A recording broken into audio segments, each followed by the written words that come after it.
महाराज कीर्तन राहिलं तरी चालतंय, आमचा तुकोबारायांना वाईट वाटणार नाही, पण अशी लेकरं तयार होणं महाराज आज काळाची गरज आहे. ज्यावेळेस एक वृक्ष एक खोड आपल्या वयाच्या उतरत्या काळामध्ये आलेलं असतं, त्यावेळेस त्या खोडापेक्षा महाराज एक नवीन उगवलेलं रोपटं महत्वाचं असतं.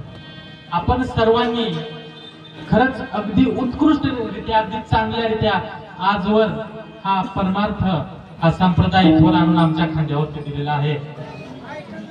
पण तुमच्या पुढे महाराज हा परमार्थ चालवण्यासाठी हा संप्रदाय चालवण्यासाठी असे नवीन खांदे तयार होणं आज काळाची गरज आहे. आणि हे आपल्या भागामध्ये आपल्या परिसरामध्ये तयार होत आहे. हे खरंच पाहून आज खरंच तुकोबारायांना आनंद होत असेल की मी वैकुंठामध्ये गेलो त्याचा आनंद नाही महाराज. माझा संप्रदाय पुढे आजही चालतोय. जवळजवळ 375 वर्ष तुकोबारायांना वैकुंठ गमन करून झाली, 750 वर्ष आमच्या ज्ञानोबारायांना संजीवन समाधी घेऊन झाली, तरीही आजही त्यांचा हा संप्रदाय त्यांनी घालून दिली परंपरा अविरतपणे आमच्या महाराष्ट्रामध्ये आमच्या संतांच्या भूमीमध्ये आजही चालते. हे खऱ्या खऱ्या अर्थानं पाहताना काय आहे तर त्यांच्या आयुष्याचं सार्थक आहे महाराज.